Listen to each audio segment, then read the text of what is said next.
Welcome to another episode of T-Sports Texas High School Football. Well, it's round 5 of the playoffs and it's down to 4 teams in each division.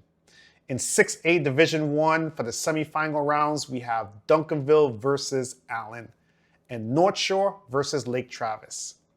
Since this podcast covers primarily the higher divisions, I'm going to give you my take on the matchup that's coming up this weekend. Duncanville versus Allen. Of course, I'll be rooting for Duncanville, but there's a few things that Duncanville definitely need to do to get past a strong Allen team. The keys to Duncanville winning the game are as follows. 1.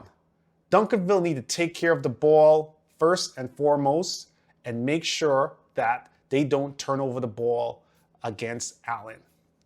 They turned over the ball twice during the Waxahachie game, and this allowed Waxahachie to actually come back at the end, and they would have tied it up if they were able to score a touchdown and a 2-point conversion in the final minutes of the game, which would have been disastrous for Duncanville because Duncanville was having trouble moving the ball in the final quarter. Definitely can't do this against Allen, else it's probably going to end in a loss for Duncanville.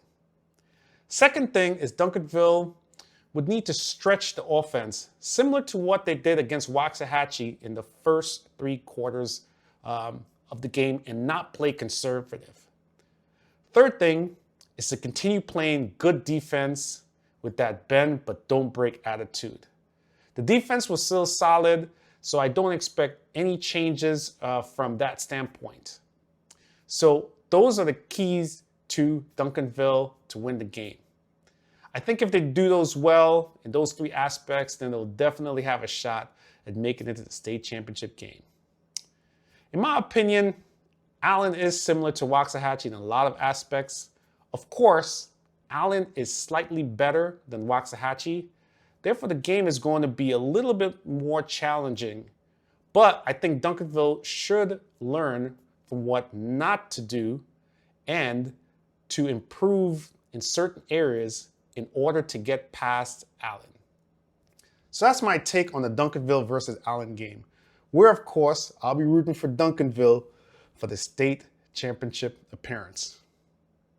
Now with North Shore versus Lake Travis, I haven't really watched too many games from those 2 teams, so I don't know what will happen in terms of the outcome. One thing I do know is that North Shore is definitely a difficult team to beat. So there's a good chance that North Shore would make it again to the state championship. Lake Travis obviously is a solid team, but just a gut feeling, since I don't know Lake Travis that well, I'll have to go with North Shore. For the other matchups in the Metroplex in 6A Division 2, we have Southlake versus Desoto. This is a tough one. For this, I'll have to go again with the keys of the game. For Southlake to win, I would say they will have to stop Desoto's running game. Desoto has a tough running game. Their star running back has been cranking up yards, hundreds of yards every game, sometimes 200, even 300 yards in the last game. And on the flip side, the key for Desoto winning would be to stop or slow down Southlake's passing attack. Good luck with either. It's a tough call, but I'll just leave it at those keys of the game. I think it's anyone game, and based on what I know about both teams, it's going to be a battle. On the other side of the bracket, you have teams that I'm not familiar with at all. We have CE King versus Vandergrift. And what I'd say is that for those tuning in, leave a comment which one you think out of King versus Vandergrift is going to make it to the finals. And that winner will go against the winner of the DeSoto Southlake game. I'll just leave it up to you guys. King versus Vandergrift.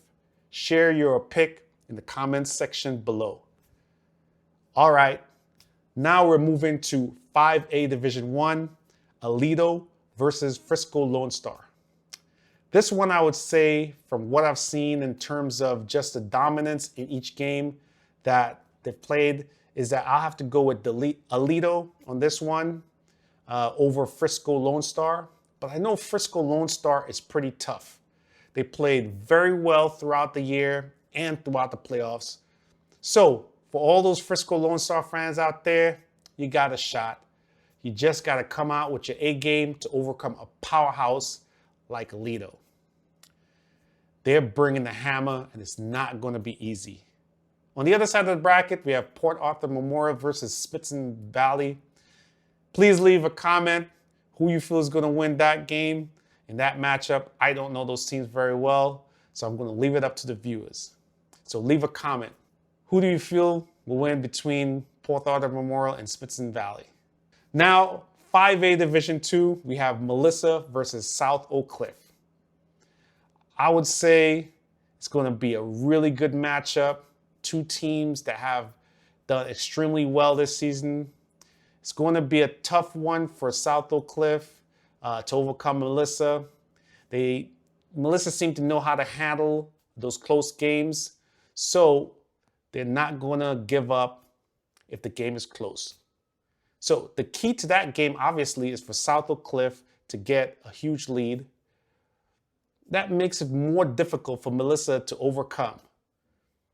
The key for Melissa is to keep the score close as possible until the very end and hope to pull off that upset.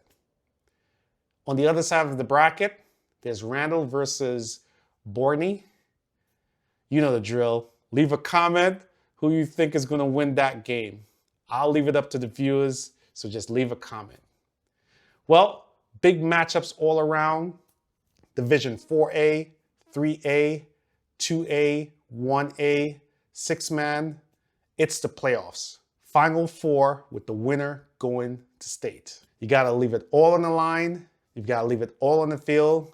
And you got to bring it, because the winner goes to Jerry's World, AT&T Stadium, the big house. Well, thanks for joining another episode of T-Sports Texas High School Football. Don't forget to like and subscribe.